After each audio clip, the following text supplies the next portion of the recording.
Chris Ballard held his yearly NFL Combine presser on Wednesday, and it cleared the air on a variety of Indianapolis Colts topics. So, what did Ballard say exactly on Wednesday? And what nuggets did he leave about the Colts offseason plans? Let's talk about it. Welcome to the Horseshoe Huddle Podcast presented by Fan Nation on SI.com, part of the Fans First Sports Network. My name is Andrew Moore, and as always, I'm joined by my fellow analyst and co-host of the Horseshoe Huddle Podcast, Drake Wally. Drake, we look forward to this every year because honestly, this is the first time we've heard from anybody from the Colts organization since the season ended. And again, after the February draft meetings commence for the Indianapolis Colts, this is when Ballard will give that presser. And again, it always leaves little nuggets and little bits of information that are useful as we get ready for free agency in the NFL draft. Yeah, and there's obviously, a lot of general managers, they do give you, information. They have to because it's a media obligation. But Chris Ballard's very unique. He's more of kind of like the, just a casual conversation type of guy, almost like a guy who's not really going to hide a lot from, obviously there was one question where he was like, look, man, that's a loaded question. And then he laughs it off. Like he's just very, very lighthearted with it all. But like you've written before, you really need to listen to what this guy is saying. He's not giving you fluff. Okay, he's giving it to you in a very light tone. He's not going to outright say, we are going to select this player. The guy that we're going to select at number 15 right now is blah, blah, blah, blah, blah. He's not going to say that kind of stuff, but kind of like what he talked about with Michael Pittman. He's going to give you an honest-to-God response or what he hopes will happen or what he doesn't want to happen, but will do if necessary. He's just very, very clear on stuff without being clear at all. And you write these pieces every single press conference that Ballard has is that those nuggets really do hold a lot of weight. Exactly. So tonight we're going to really dive into the Chris Ballard press conference as night one of the on-field drills of the NFL Combine are underway. The defensive linemen, the linebackers are out there right now, but we're focusing in on the Colts and what Chris Ballard said. We're going to talk about the comments he made about Michael Pittman Jr. and his extension. We're going to talk about what he said about Anthony Richardson, and then finally diving into the nuggets that he left about the offseason and draft plans. The chat is already going crazy here. Brandon Moses is actually in the chat. Hey, I mean, we might have been late just by about a minute, but Brandon, at least we're here. You never are here. So Stats Matt even is just happy that Brandon is actually showing up. But what's up to you? Sarah in the chat as well.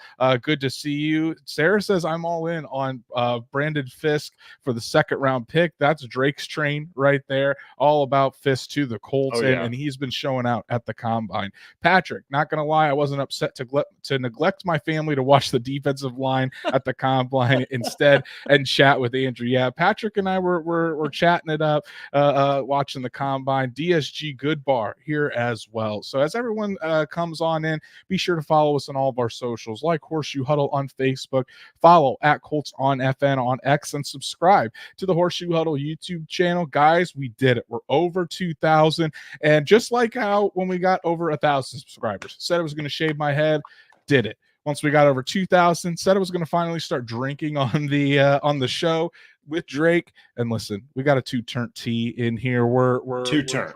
We're drinking on the chat on the show. So whenever there is a super chat tonight, not only is Drake going to be drinking, but I'll be drinking as well. So make sure you subscribe and hit that bell so you know when Drake and I go live every Monday and Thursday night. And if you can't catch us on YouTube, wherever you listen to podcasts, Apple, Spotify, Google, we're on there as well. So make sure you subscribe, give us a 5-star review so we can reach other Colts fans just like you. So Drake, let's dive right into it, buddy, and talk about this Chris Ballard press conference at the NFL Combine. And we knew the question was going to be coming about Michael Pittman Jr.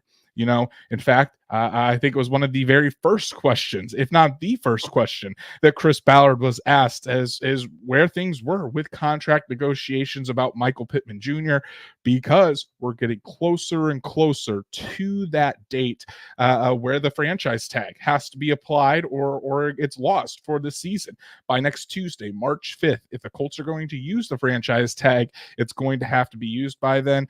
And if it is, it's pretty much likely going to be Michael Pittman Jr. Yeah, and you mentioned it too, is that these negotiations typically go right up to the last second. Don't be surprised if he gets signed, that long or that new contract, if it's not on the third or the fourth, right up till the fifth. But like he said in a previous press conference, if it's needed and if it's necessary, they're absolutely going to use it. They're not going to let Michael Pittman Jr. fall to another team. This guy was literally, as we've said on this show multiple times, the entire passing offense. And we saw just how bad it can get without him. So I think that without question, this is the only guy. We did a whole episode on this, right? But this is the only guy that is going to get the franchise tag because nobody else really financially makes sense to get it on the Colts. That is an impending free agent right now. Exactly. So Chris Ballard was flat out asked about Michael Pittman and the negotiations with a long-term contract. And guys, we've got the clips. So this is what he had to say. What I tell you, we've had talks with his agent, who's really good. His agent's been doing it a long time. He's really good at what he does. We'll work hard to get a deal done. It's a tool we have. I'm not going to say we're not going to use it, but I'm not going to say we are. Hopefully we can come to an agreement and find some compromise on a deal. So when he talks like that, I mean, it doesn't really seem like they're close on a deal, or that a deal might not be reached. And Michael Pittman might actually reach free agency. But hold on, Drake. There was another after this press conference that was in front of all the media. Chris Ballard always meets with the local indie media, and then courtesy of Jake Arthur, our editor here at Horseshoe Huddle, we got a little bit of video from that as well. And James Boyd of The Athletic asked what type of person Pittman is and how he's seen the growth.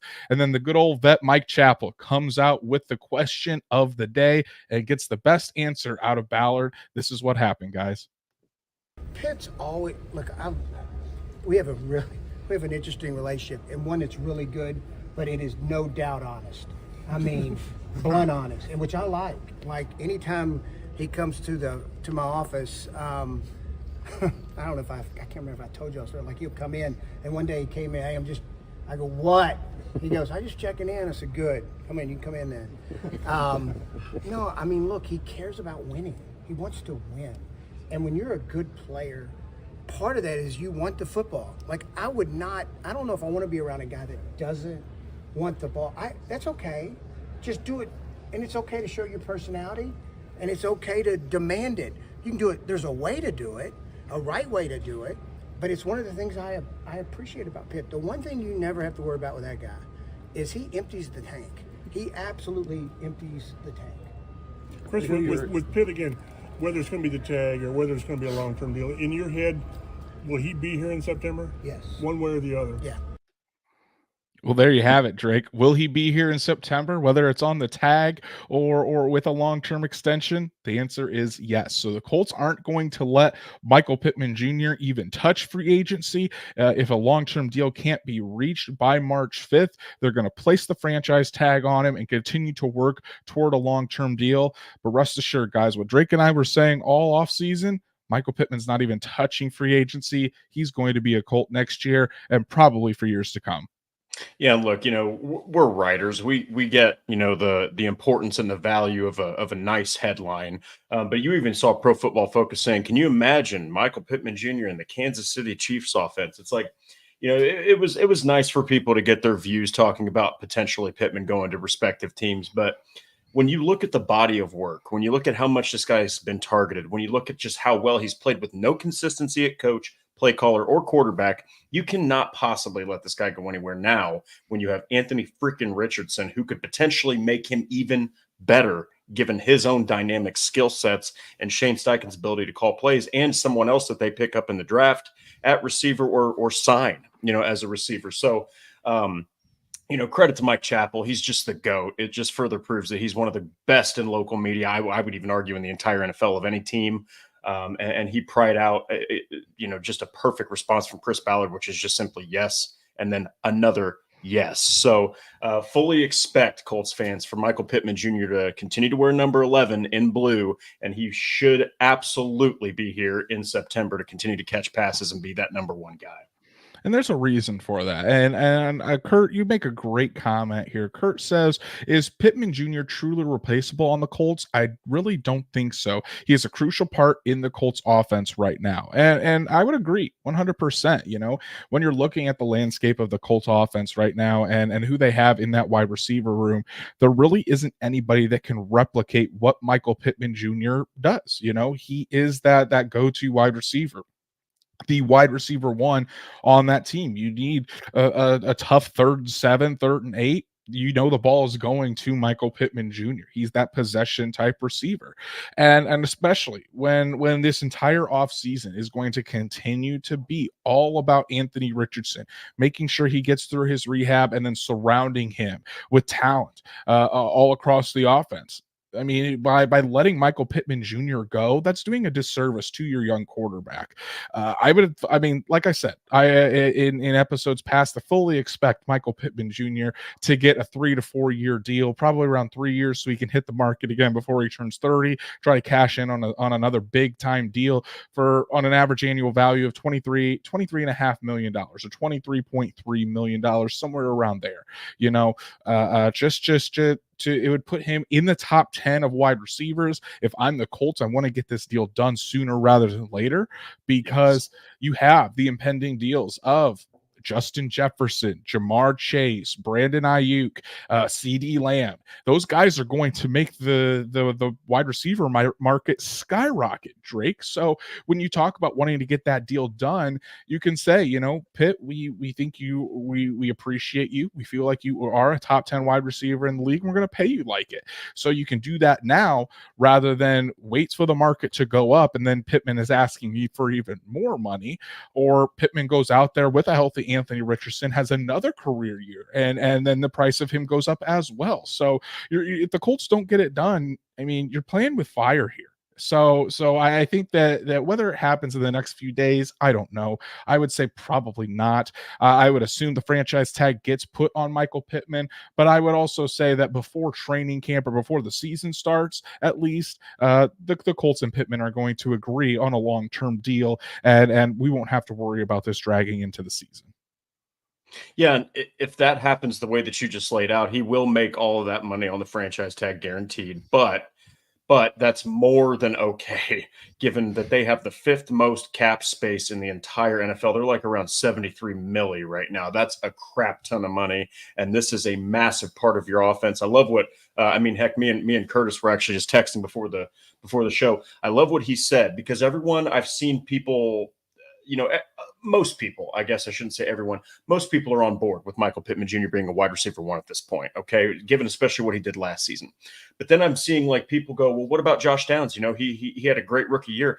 Look, man, Michael Pittman got targeted almost 10 times a game, all right? That, without question, I promise you, helped Josh Downs. Not to take anything away from Josh Downs, but if let's just say that you've got him and Alec Pierce, let's hypothetically say Michael Pittman, you know, tweaks something and he's out for, 10 to 12 games in 2023. Okay, I just do not think that Josh Downs has 68 catches at the end of the season and breaks the Indy era rookie record for catches in a season. He just probably isn't going to do that. So outside of him and outside of Pittman, boy, oh boy, is it a steep fall off. It's guys like Pierce who haven't really played that great up till yet. Then you got Ashton Doolin, who's recovering from an ACL tear, I believe. And then it's just even a farther, fall off. So I think that this is just crucial, because then those guys that if you do sign or if you do draft a wide receiver, it makes them even better, and it makes their transition into this Colts offense that much smoother with Michael Pittman there to help. Well, we saw what the offense looked like without Michael Pittman Jr. And it was atrocious. There was no top wide receiver. That's what he means to this offense, and it's going to be especially crucial for when Anthony Richardson returns. Right. And Chris Ballard also talked about Anthony Richardson. Drake, we've seen that he's throwing the football. Obviously, that video that went viral on social media of him throwing the football again.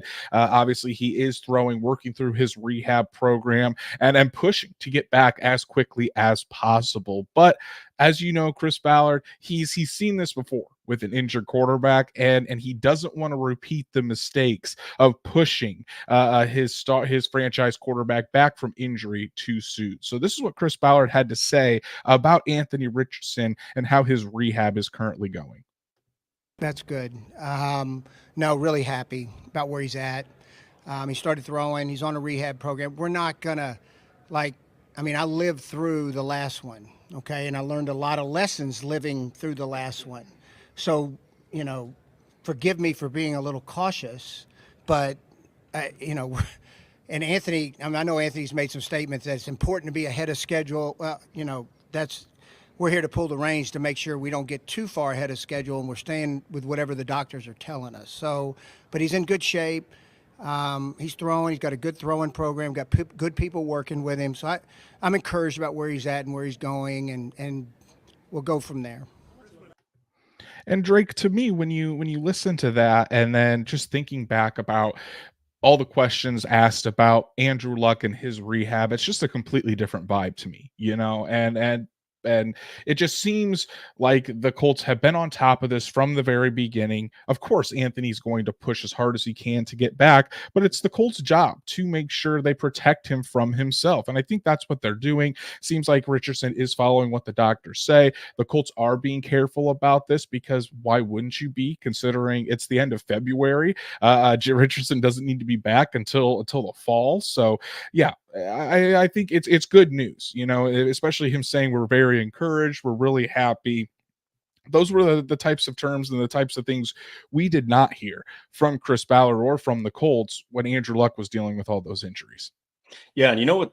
Chris Ballard in that clip sounds like a guy who started his tenure as a general manager and had to watch his star quarterback sit out the entire first year. Mm-hmm. And then after he actually had him a full year and made the playoffs, he retired because of bodily injuries. Okay, that's what Chris Ballard looked like to me, as a guy who just does not want to repeat any of that. All right, so basically, regardless of how Richardson feels, they're going to go with the experts, and they're going to tell Richardson, look, you were out for 13 games because of this shoulder injury. All right, Colts fans, this should be a slow recovery. It really should be. It should not be fast. You're talking about a guy who had the AC joint sprain, and then all of a sudden he's out for 13 games. Then he had to have reconstructive / preventative surgery. That is also going to put some time on the recovery table.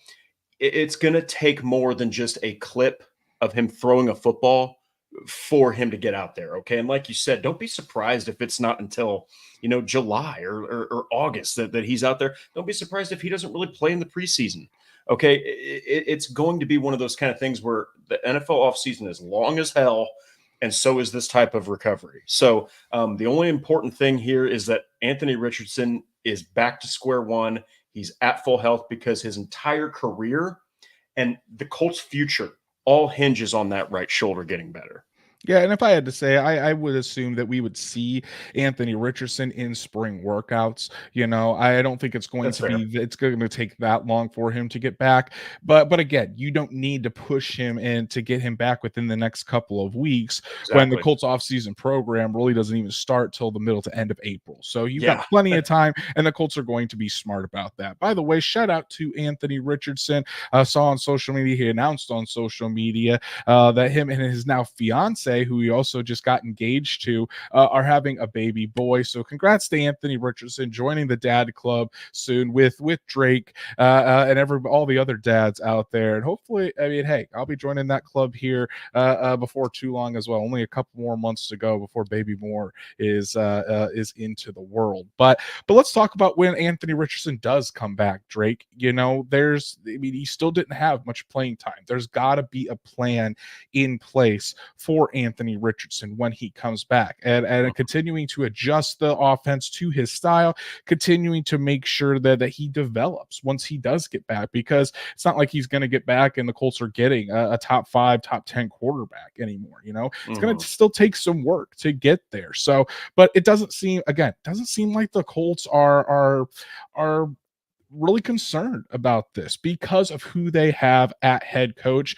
and what he was able to prove in his first year. Here's Chris Ballard talking about Shane Steichen and his plan for when Anthony Richardson does return and is healthy to be QB1 once again.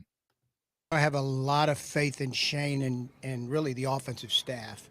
Like, they do a really good job with playing to the strengths of what a player can do. Now, of course, the more snaps you get as a player, no matter what position you play in the league, but especially quarterback, the more snaps you get, the more you can put on their plate, the more experience they have, the more success they'll have. Will the menu be as big early in his, whether he had played all last year? I can't say yay or nay, because I leave that on the staff, but I do have a lot of confidence in them to whatever they think he does well, that's what we'll do. So when you hear about all that and you hear about, again, what he does well, that's what we're going to do, so this Colts offense is definitely going to look much different than it did at the end of last season. And when Gardner Minshew had taken over Drake, it's going to look more and more like what we saw in the first 4 to 5 games when Anthony Richardson was at the helm. And I think we're going to see that probably expand quicker and open up the playbook quicker because Anthony Richardson does have some experience under his belt. So it's not going to be like we're throwing a green quarterback into it. We're going to see the Colts, I think, expand things faster. And having Jonathan Taylor right there next to Anthony Richardson certainly opens things up as well. But again, this offense is going to look different, and it's going to be all about surrounding Anthony Richardson with talent and making sure he's in the best position to succeed. It's all about Anthony Richardson. Yeah, and look, it really helps to have an offensive line like the Colts are going to have in 2024 that came back like they did in 2023. Like you said with Taylor, that's a huge help. If they do re-sign Zach Moss and the way that it looks like with the running back market right now, they might just be able to. That also helps. But then again, going back to Michael Pittman Jr., that's another reason that you don't let him go, okay? Because you don't want to deny Anthony Richardson somebody like that. So while it is very encouraging, everything around him and a guy like Shane Steichen and quarterback guys like now Alex Tanney, a passing game coordinator, Cam Turner, Jim Bob Cooter, all those guys, Anthony Richardson still has only 17 starts between NFL and college careers. So we had this conversation last year. You're still going to have to give him time. Okay. Like you said, he's not a top 10 quarterback.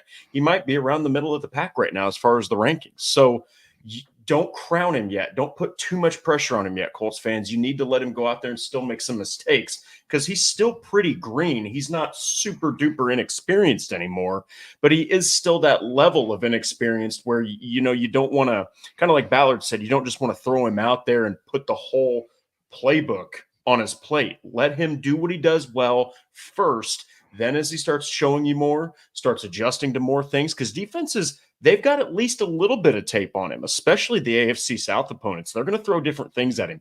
Fully expect D'Amico Ryans to not fall apart like he did the first time he saw Anthony Richardson, or the only time he saw Anthony Richardson. There's going to be some change-ups happening, which Steichen will be ready for. He's going to help Richardson adjust, but it's going to really help him. It cannot be stressed enough. Jonathan Taylor in the backfield, boy, oh boy, still way better than Zach Moss. I know Moss did what he did, but you're talking about Jonathan Taylor, who almost had 200 rushing yards in that Week 18 game against the Texans. That's just going to help Anthony Richardson really hit the ground running, and especially keeping Michael Pittman in a Colts uniform.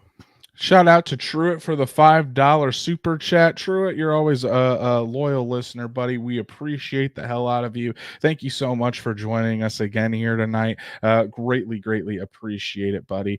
But yeah, Drake, and then going in kind of another direction here. We've been talking all off season about what Chris Ballard said. We want to get more explosive on offense, and we want to limit the explosive plays on defense. Well, I think a lot of us, including ourselves, have talked about like adding players to be more explosive. But the Colts, part of the reason they're going to get more explosive, is just having Anthony Richardson back and healthy. And Chris Ballard talked about that here. Oh, he's explosive. He's explosive within himself. I think we all saw that. Just even with the short span he was playing, he's explosive within himself. And so, look, the more good, reliable players that you can put around him, the better. Number one, protect him. All right. Then number two, try to put the best players you can around him. Here's a stat that will make Stats Matt proud. The Colts were 10th in explosive plays before Anthony Richardson went down with that season-ending injury. So getting Anthony Richardson back, Drake, that alone is going to make this Colts offense much more explosive. You add another explosive talent on the offensive side of the ball, this Colts offense could look much different in 2024. Not surprising to hear that stat at all. You got a guy who runs like Richardson that can freeze a defense. Then you've got a guy like Richardson who can throw the ball downfield the way that he does and really stretch defenses. He utilizes the tight ends in the middle seam.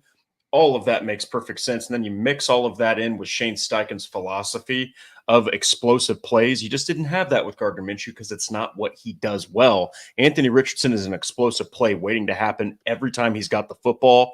And so that doesn't surprise me at all. And that's what the Colts need to get back to in 2024. So what's next for this Colts team? Obviously, big question marks for the players that are currently on the roster. Anthony Richardson's rehab, Michael Pittman's contract extension. But what's next, Drake? We're talking about free agency. And you already mentioned it. The Colts have the 5th or 6th most cap space in the NFL with $72.8 million in cap space after the $30 million cap increase. Just an absurd amount. So it definitely gives the Colts some flexibility, especially with Anthony Richardson being on that rookie deal, gives the team some flexibility to go out and possibly make some moves in free agency and bring in some bigger names or bigger, hand out bigger contracts to free agents. But in typical Chris Ballard fashion, kind of was telling people, hey, cool your jets on all that. We're still going to be methodical with our process. And it also takes two to tango. This is what he said about free agency this year. Free agency, everybody gets excited for that week and stamps a future Super Bowl winner off of that. But what you're seeing is, all right, so you got free agency, you got the A-level players. Well, what happens with them? They get tagged. All right, so now you got the next level one that you end up paying A money. If there's one on the market that we think fits us, and look, it takes two sides here. I mean, there's times you'll make a big offer to a player, and you just don't get him. He goes somewhere else. That's part of it. We'll be as aggressive as we need to be, and when we think we need to be. So Drake, I honestly did not expect anything less from Chris Ballard with that answer. But I mean, just looking at the numbers, they're obviously re-signing your in-house guys is going to take a big chunk of that with Pittman, Grover Stewart, Kenny Moore, potentially Julian Blackmon, Rigoberto Sanchez. I can see all 5 of those guys being back with the Colts next year. But the Colts are still going to have plenty of cap space to be able to make some moves. And honestly, that might not be going out and spending $30 million on Mike Evans, but it might be 2 or 3 moves that are at the level of the Samson Ebukam signing. And if they work out like Samson Ebukam did for the Colts last year, I mean, sign me up. Yeah, and look, Samson Ebukam outplayed $9 million a year, in my opinion. Okay, so that right there was a home run hit at a bargain price. Now, Ballard has in the past maybe not spent the money he should have.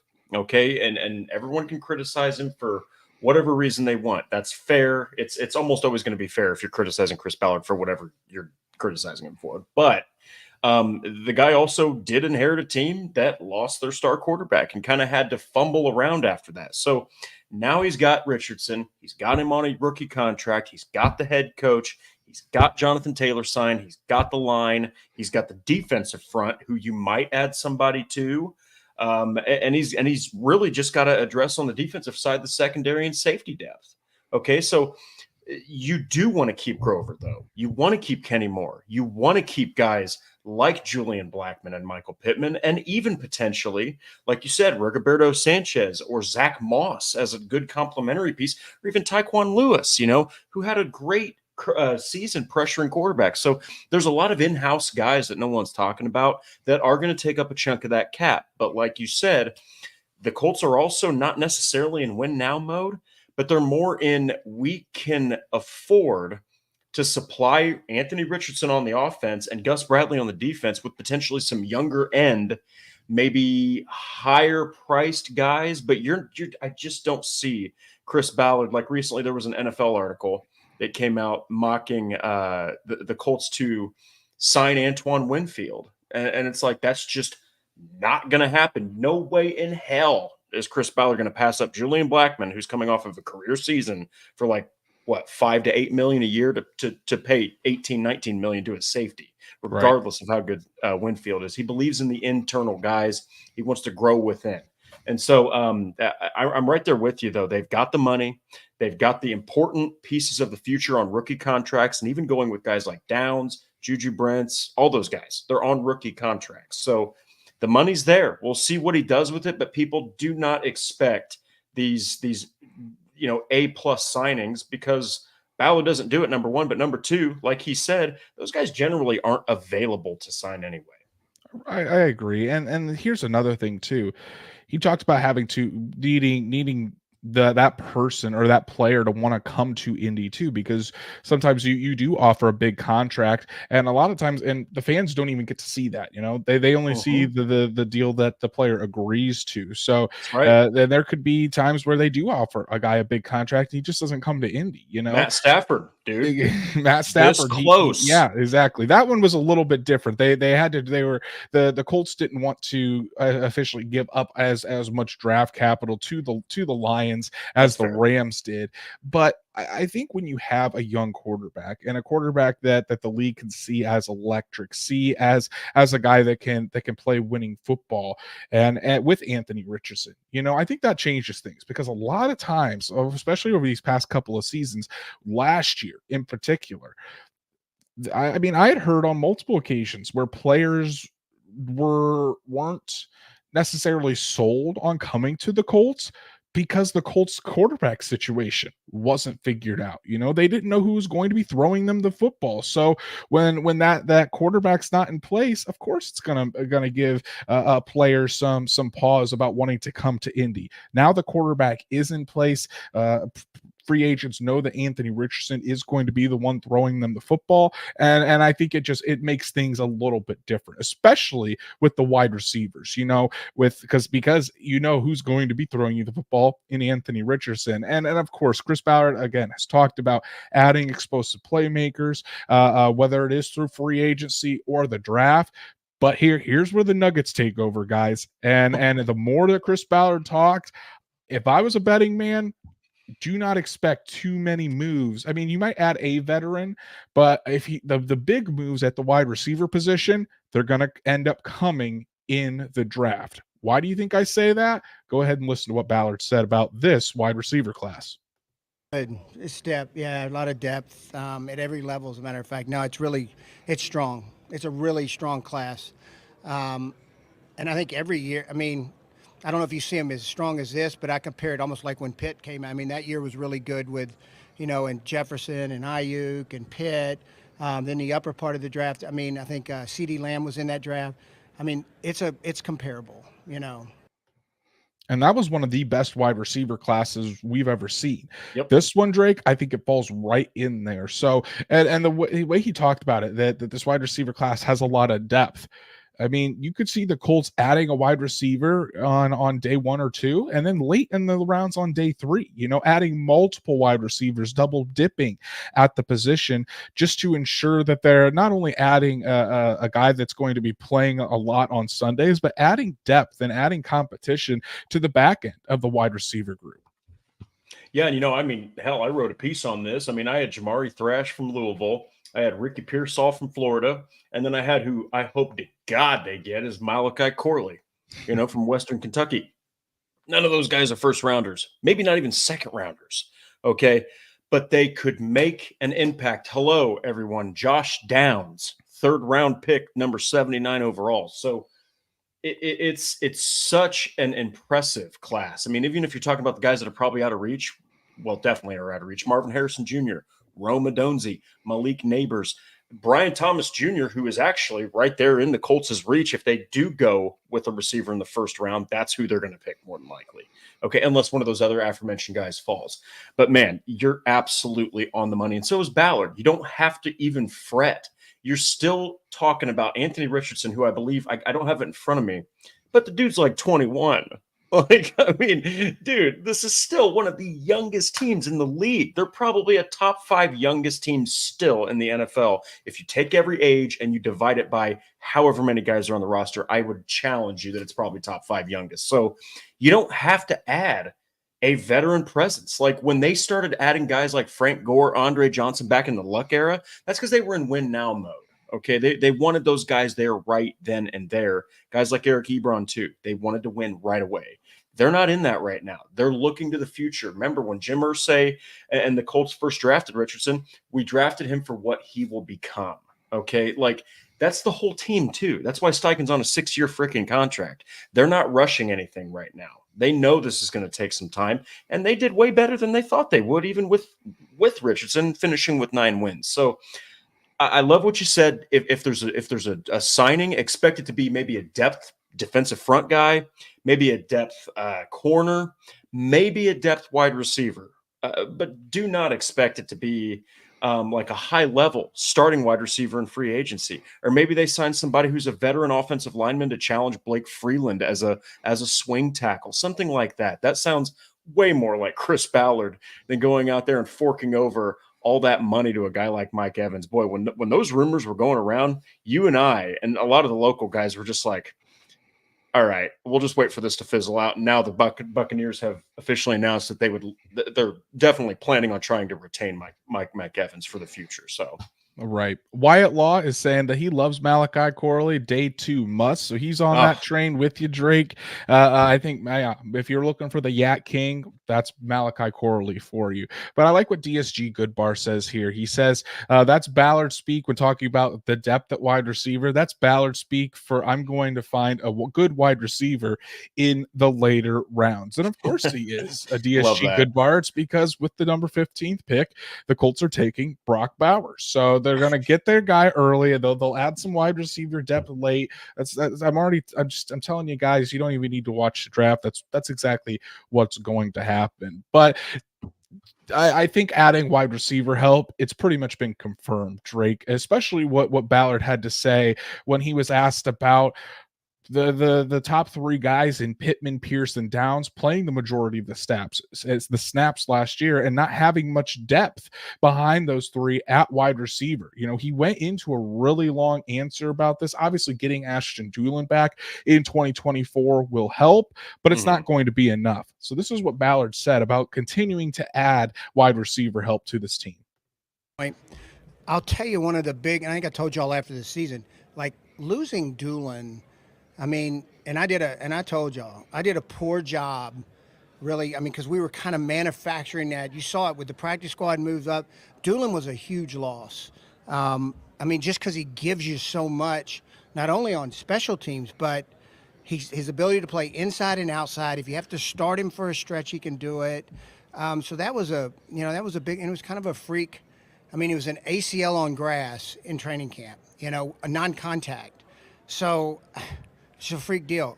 I've got to do a better job of helping Reggie and the offensive staff and make sure and nothing against the players we had in there playing. It was a rotation all year, and that's hard. That makes it really hard on the coaches. I blame myself for that one. So when you think back, Drake, the Colts had their top 3. Isaiah McKenzie was that 4th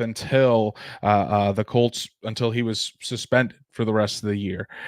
You talk about the other guys that would come up. It was Juwan Winfrey at times. It was DJ Montgomery at times. Amari Rogers. There wasn't a solid number 5 wide receiver. It was, like Ballard said, a constant rotation. And we were critical of it at the time.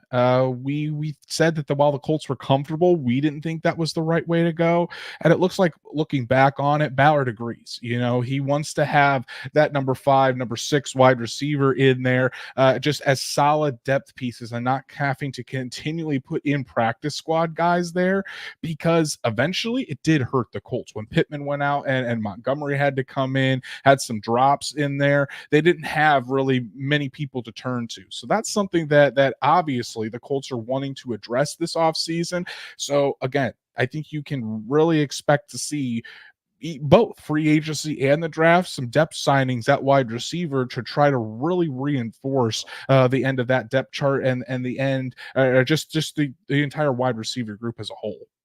Yeah, and hey, to give everybody context, okay, Amari Rodgers, Juwan Winfrey, and DJ Montgomery, okay, and this is not top heavy at all.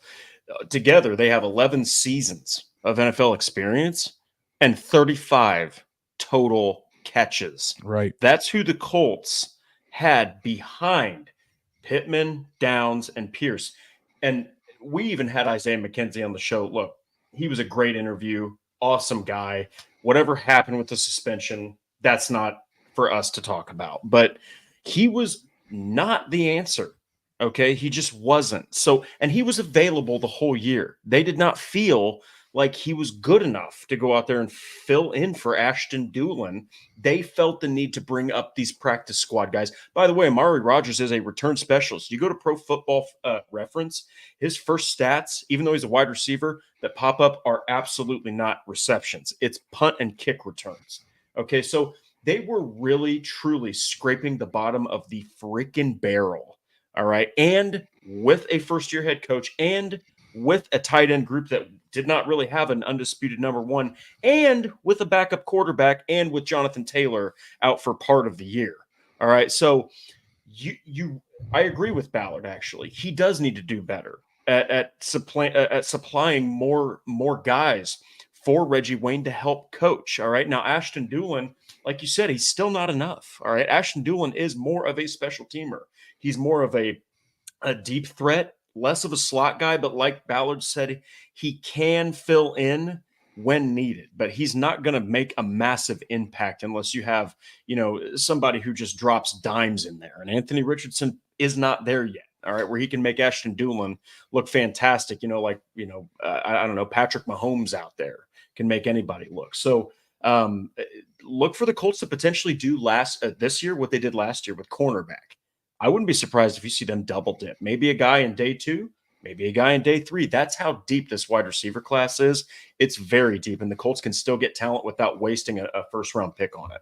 Yeah, you can find talent throughout this wide receiver class. Oh, So yeah. it's going to be very interesting to see how this all plays out, obviously at the top of the draft, but also at the end of the draft. What guys do they target? Is there a guy that you want, another quick win wide receiver with Josh Downs? Are you looking for more deep threats, more possession wide receivers, and how do they all complement the 4 that are locks to make it with Pittman, Pierce, Downs, and Dulin? How is this all going to complement one another? But regardless, again, and this is why I keep saying it, guys, because the evidence and the proof is right there.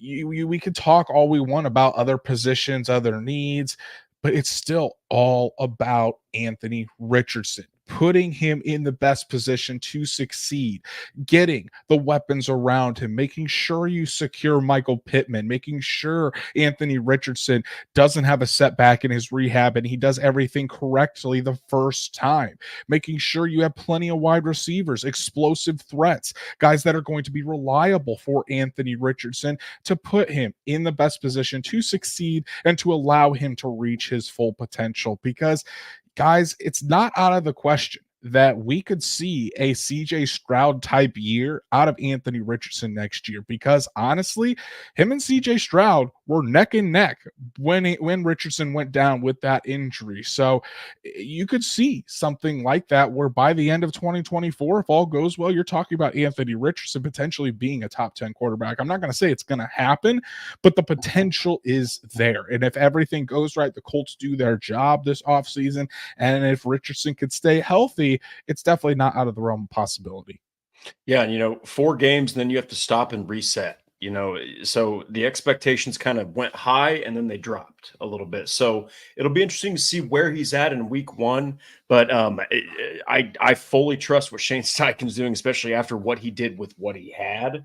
But real quick, I did want to highlight what oh, yeah, here we go. Wyatt Law mentioning the rookies that ended up on IR or that ended up with injuries, whether it be before the season or midseason, that finished their season.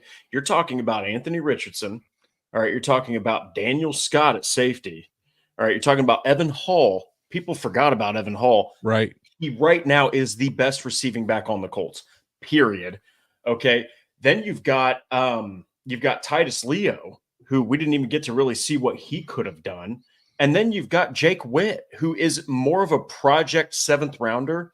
But look at what they've done with Will Fries. Okay. Jake Witt, maybe if he gets back to square one from that injury, he's athletic just like Blake Freeland. He could potentially push him for that swing tackle spot.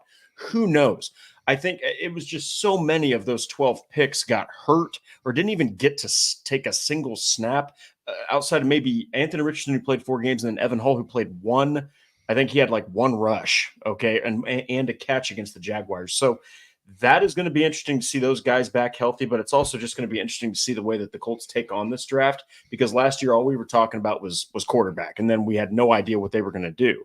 Well, now we truly don't know what they're going to do, because first round could be anything from cornerback to wide receiver to edge rusher, or if the heavens align and the planets align with the heavens and the whole solar system aligns, Brock Bowers will be an Indianapolis Colts. It's going to happen. You so just need to accept if that happens, holy cow, man, just wait to see what Shane Steichen does with number 19. If he can actually, if it actually happens, which me and Andrew, we believe it. And the more that you hear, it seems like it could happen. So it's just going to be an awesome draft. And I cannot wait. I cannot wait for the NFL draft this year. So Chris Ballard definitely left some nuggets, as you guys can see. I think the next time we will hear from Ballard is right before the NFL draft. And in that press conference, he tells you nothing. Okay. I'll be honest about it. Leading up, there's nuggets, but the press conference before the draft, you won't hear a damn thing from Chris Ballard. All of it is useless. All of it is coach speak. We'll see a lot of we'll sees. This is the time where you get those nuggets, not right before the draft, but we'll still talk about it when it does happen. Drake, let's talk about the latest Colts news and rumors now. And guys, I'm going to go on another rant here. Get on my soapbox. I see a lot of people on social media saying the Colts met with this guy, or player X had an informal or formal meeting with the Colts. I'm telling you guys right now, it doesn't matter. Who cares? It's for people to get engagement on social media, but players end up meeting with every single team. What's important is when you're talking about the top 30 visits. Those are the things that actually have some weight. But whether a guy meets with the team or doesn't, it doesn't matter, because they all meet with the teams anyway. So it really is just kind of extra smoke or people just trying to do trying to get engagement on social media. But as Drake and I are going to talk about, this is actually important news, because it did come out that the first top 30 visit for the Colts was released, and that will be TCU safety Mark Perry. So Mark Perry is a guy that a couple years ago, when TCU made it to the national championship, had a really good season. Drake, last year kind of fell off the map. So again, it's the Colts kind of possibly looking in, working him out, wanting to see what he's doing. But I think, as we kind of assumed, this was probably not going to be the last safety the Colts host on a top 30 visit, and safety is a priority for the Colts. Probably not only in the draft, but we'll see in free agency as well. Yeah, and look, Daniel Scott, I still think he's got some upside, but he also played a lot of special teams in college, which the Colts love. And he's probably, in all honesty, more of a depth piece. They're looking for somebody that can push a guy like Nick Cross, push a guy like Rodney Thomas. I still fully expect them to re-sign Julian Blackmon, because it's going to be dirt cheap compared to a guy like Antoine Winfield, and he's coming off of a great season. But, you look at Mark Perry here, and, he started in Colorado, transferred over to TCU, right, really took off, and he did better. Now, obviously, like you said, last season, he had kind of that drop off, but he would be another good depth piece. But like you also said, don't be surprised. The Colts will absolutely be meeting with more safeties, because they do not want that to be a problem again. They're going to do everything possible to shore up the secondary, not just with the safeties, free safety and strong, but also with the cornerbacks as well, with that depth issue. Stats Matt's giving me crap, saying I'm ruining all the fun. Buddy, listen, you know me. I keep it straight. Real, man. Listen, when Stats Matt and I first met or first became acquainted, that's when Brandon and I were doing the Educated Fan podcast. That's still part of me. I'm still out here trying to educate the fans on what is really important and what really matters. Stats, Matt, you know that better than anyone. I want to give a shout out to Joe Denham here. Really appreciate the $2 super chat, buddy. Appreciate the support. And I think he means Kyle. Is it Kyle Duggar, not Kylie Duggar? Kyle Duggar signing at safety would be awesome. I'm not exactly sure what it would cost for Kyle Duggar, but hey, it would certainly, I think, be an upgrade, certainly boost the Colts safety group, and depending on how his market is, honestly, it could be. It wouldn't be as much as Antoine Winfield, but as Patrick is saying right here, he thinks that Duggar is getting franchise tagged. Not sure if that has been confirmed. If it is, definitely let me know. But Drake, if not, what do you think about Kyle Duggar and the Colts, that combination? I mean, Kyle Duggar is an absolutely fantastic, strong safety. Now, I still think Julian Blackmon is the strong safety. However, in a world, if they don't re-sign him and they think that they need a top-level guy to replace him, I think that this signing makes more sense than Antoine Winfield because it's a little bit cheaper. Spotrac actually has him about $2 million cheaper on a market value, which Antoine Winfield's about $18.4 million a year. He's about $16.5 million. So while it would be great, while it would be an awesome impact signing, you're also talking about a guy who's almost 28 years old. So you're looking at probably signing him to a 3-year deal, and he's going to surpass 30 years old. I think the Colts are looking more internal. I think they want to keep a guy like Blackmon, and I think that they would want somebody a little bit younger. But, hey, Joe, appreciate your super chat, and I also appreciate you bringing that up because, look, impact signings are still a thing. They still can happen. But kind of like Patrick said, if anything, I fully expect the Patriots, especially with Gerard Mayo taking over the team, I don't think you want to let a defender like that, of that caliber, just go out onto the free market. Especially with how important he is to the locker room as well. Oh, but yeah. Joe, thank you so much for the super chat, buddy. We really appreciate all of your support. Drake, the last thing we're going to talk about tonight is something that came out yesterday that is kind of one of the more important surveys that NFL players do, and that's the NFLPA survey, kind of them rating their own teams. And unfortunately for the Colts, the ratings left quite a bit to be desired. So overall, in this survey, the Colts ranked 22nd out of 32 teams in the with the appropriate grades. And I'm going to throw the grades up on the screen here as well. Let's get that banner out of the way first. But as far as treatment of families, the Colts got a D, food and cafeteria a C, nutritionist / dietitians got a B-, the locker room a B, training room a B-, training staff B-, weight room C, strength coaches C, team travel D, head coach was the highest grade at an A-. So Drake, it looks like according to all of these grades that were given out, again, by the Colts players, they've got some work to do in a lot of these areas, especially in team travel and the treatment of families. Yeah, and also it looks like the weight room and strength coaches, which I if I'm not mistaken, was that not Rusty Jones? Correct. Yeah. So hey, you've got I think it's Mike Minich. Minnis. Minnis. Yeah. So you've got a new strength and conditioning coach. So hopefully weight room and strength coaches improves. But I can't recall what the grades were, but I'm pretty sure I wrote this piece last year and it was better, coming off of a very, very weird season. So you want your players to be happy, right? Especially with treatment of families and travel, because you travel a lot in the NFL, especially during the regular season. So hopefully these numbers can improve. And, maybe it's a piece contributed to Jim Irsay's health, and maybe he wasn't as involved. They kept a lot of that tight-lipped. But, hey, you know what? Silver lining, Shane Steichen. He's killing it. He was one of the higher, it says ranked 18th, but a lot of coaches received A's and A-minuses, so he's tied up there.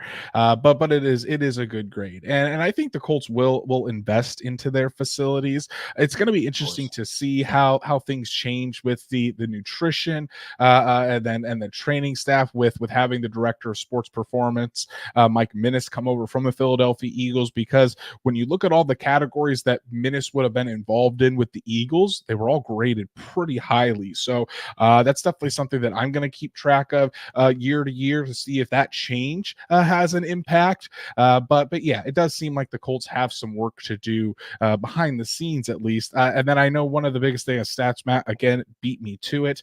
The treatment of families, Drake, when you talk about that, a lot of that is the Colts don't have a game day daycare for the players. So I think that's something that could very easily be added within Lucas Oil Stadium, and that would help tremendously get that grade up. So like I said, Colts definitely have some work to do in this area, but it could be a lot worse. I think the Kansas City Chiefs, as far as owner ranking is concerned, even though they won the Super Bowl, their owner got ranked like 32nd out of 32 teams. So behind David Tepper.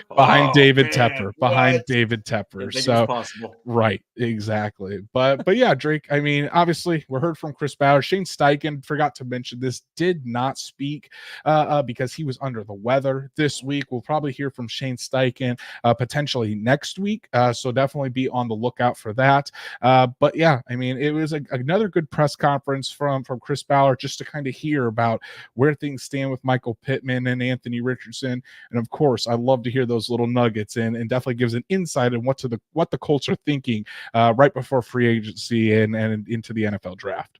Yeah, look, there's still a lot of work to do. There's still a lot of things yet to happen. You still have to finish the combine. You still have the free agency and the draft, but this is still a young team, everybody.